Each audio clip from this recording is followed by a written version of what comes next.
இறையேசுவிலே பிரியமான சகோதர சகோதரிகளே, உங்கள் எல்லோருக்கும் ஆண்டவராகிய இயேசு கிறிஸ்துவின் பெயரால் காலை வணக்கங்கள் மற்றும் வாழ்த்துக்கள். நான் உங்கள் அகஸ்டின் வேதிகன்.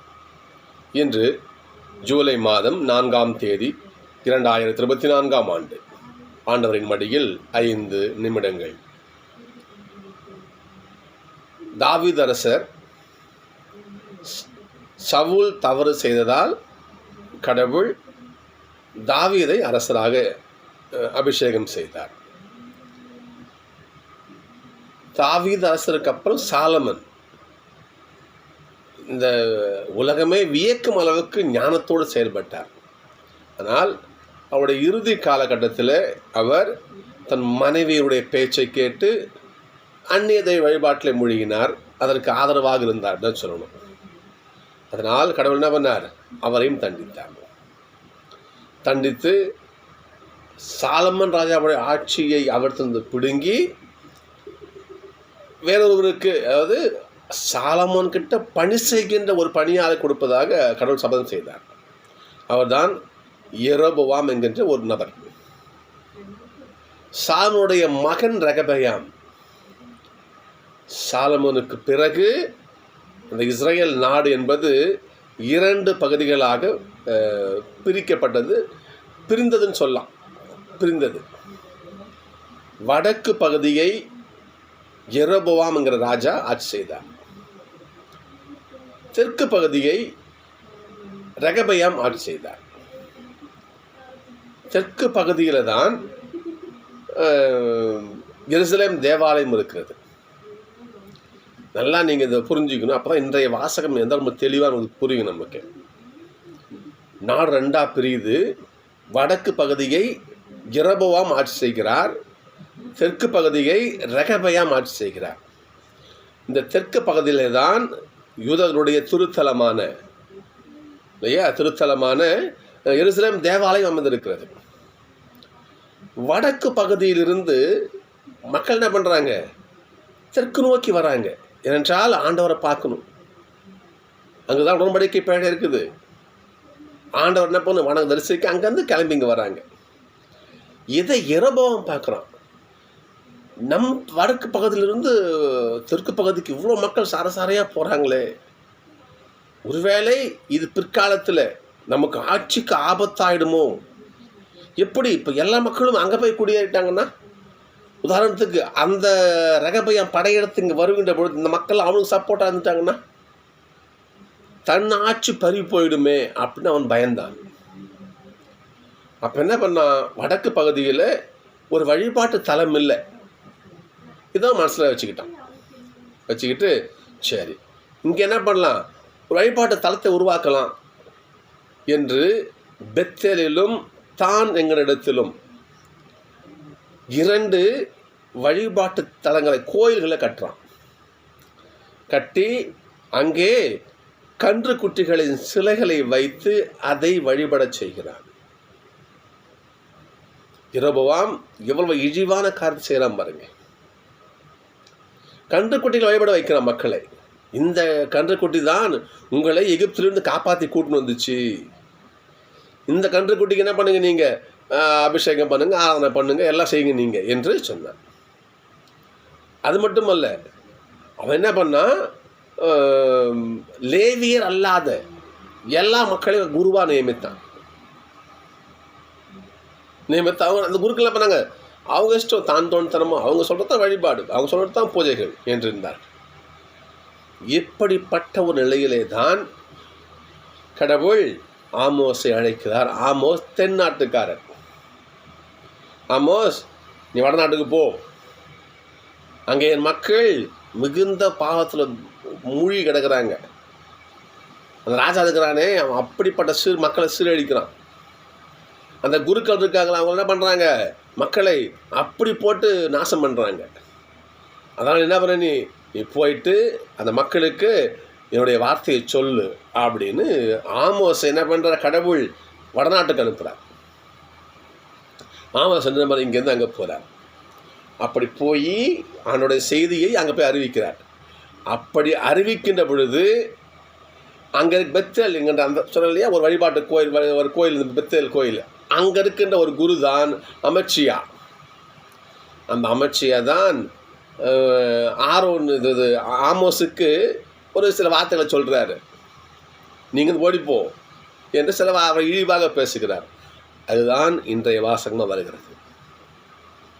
அவன் குருவல்ல, லேவியரும் அல்ல. இப்படிப்பட்ட போலி குருக்கள் இன்னைக்கு எவ்வளோ பேர், இன்னைக்கு போலி இறைவாக்கினர் எவ்வளோ பேர் இன்னைக்கு.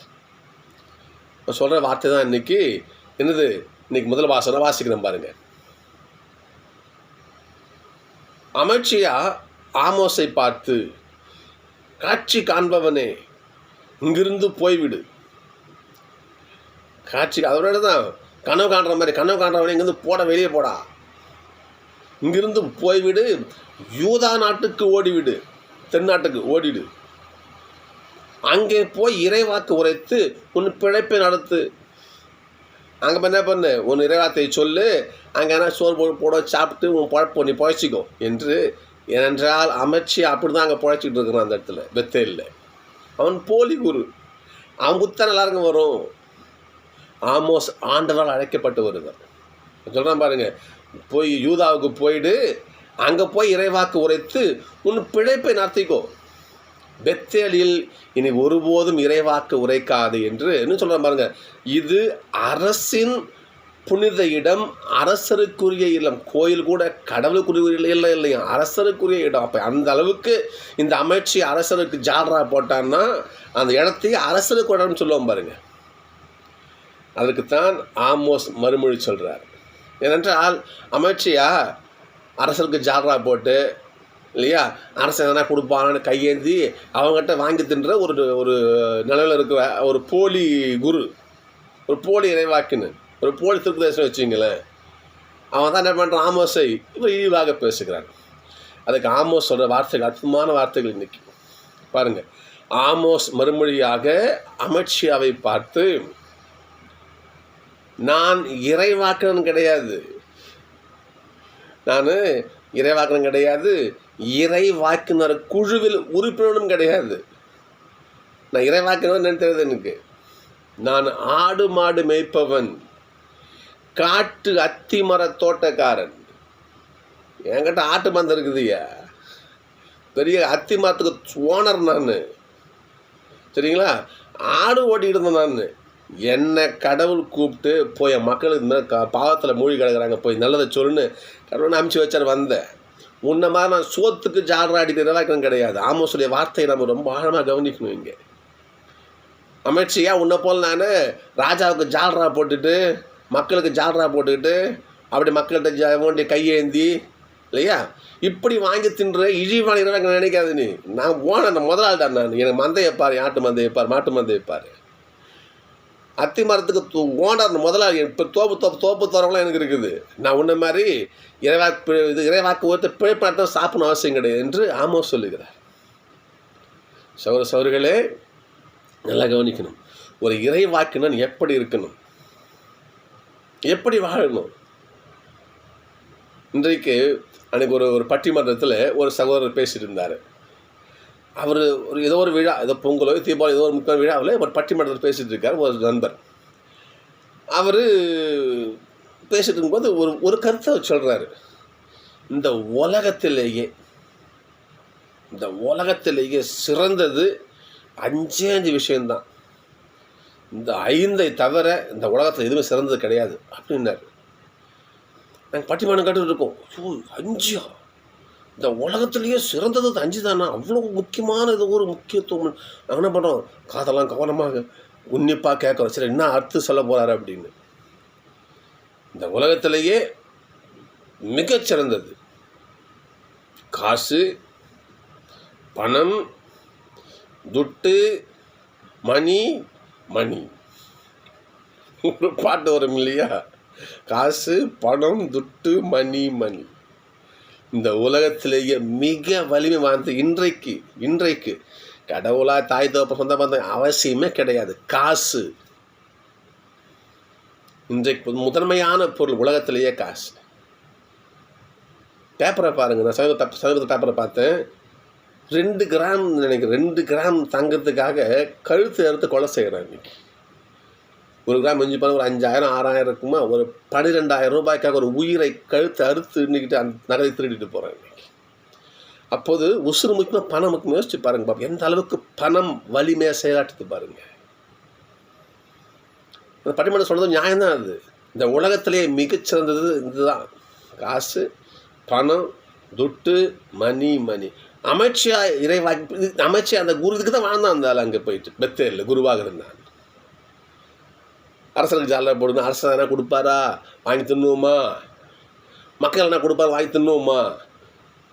ஆனால் ஆமோஸ் அப்படி கிடையாது.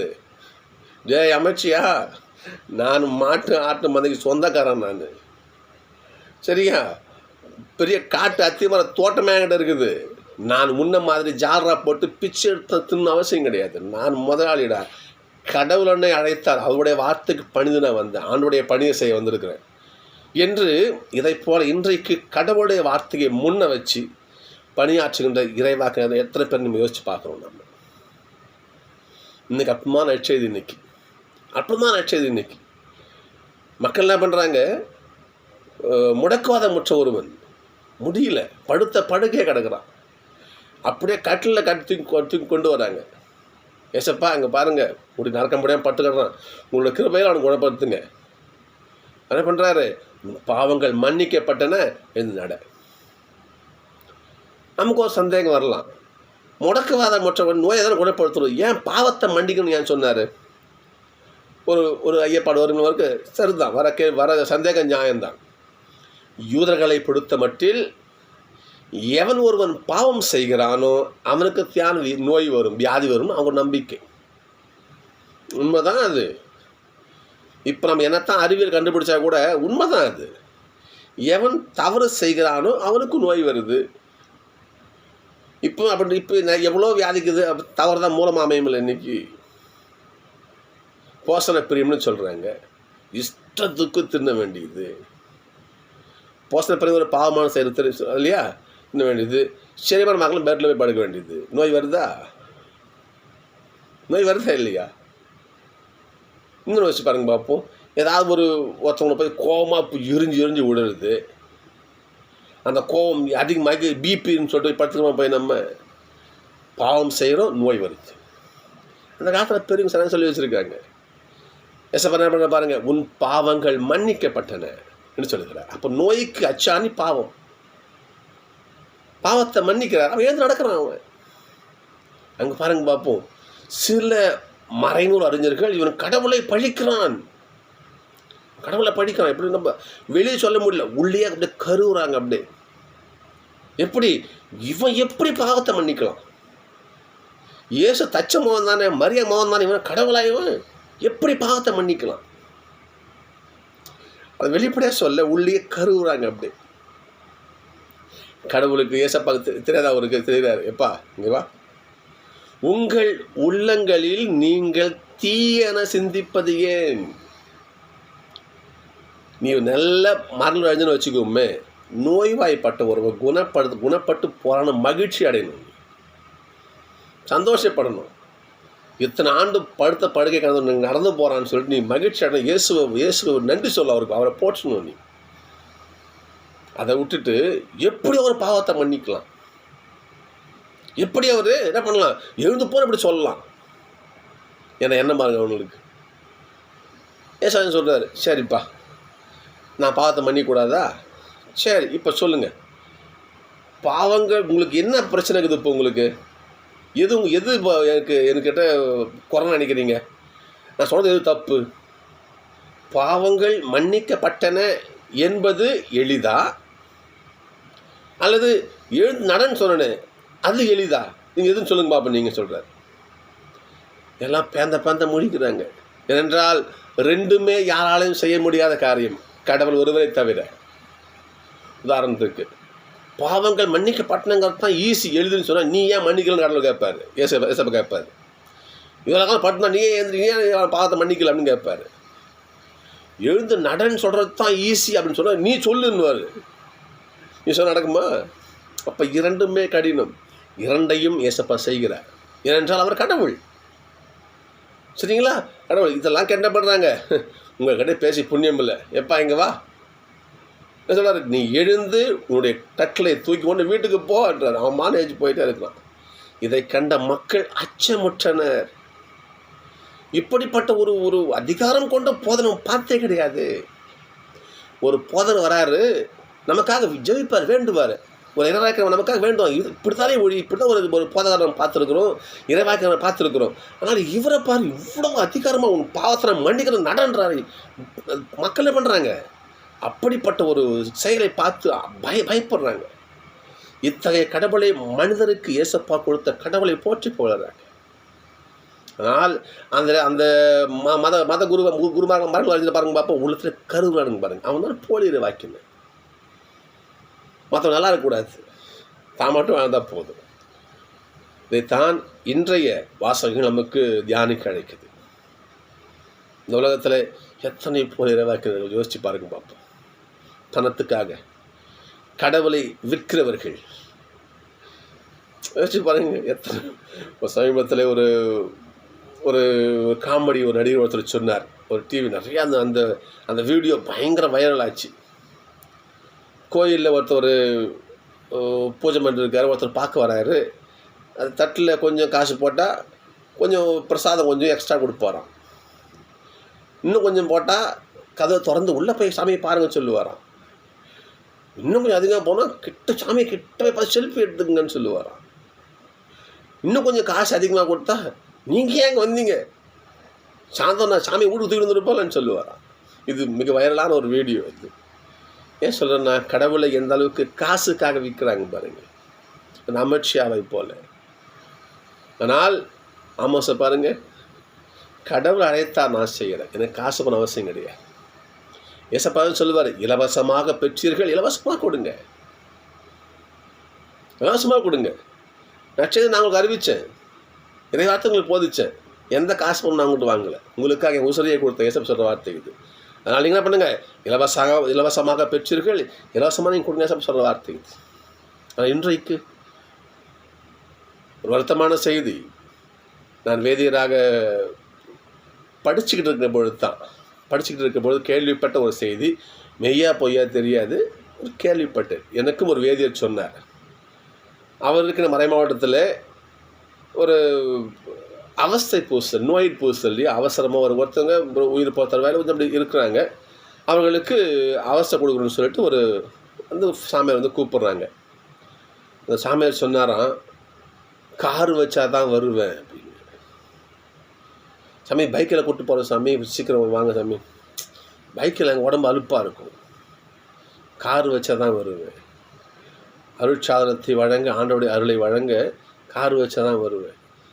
சொகுசுக்காக இது உண்மையாக போய் தெரியாது, எந்த மறைமான் சொல்ல விரும்பலை. நான் ஒருவேளை இது ஒரு கற்பனையாக சொன்னோன்னு தெரியாது. நான் கேட்ட செய்தி இது உண்மையாக இருந்தால் அவர் உண்மையாகவே அர்ப்பணியாளரா, அவர் ஒரு போதகரா, அவர் இறைவாக்கினரா? யோசிச்சு பாருங்க பார்ப்போம்.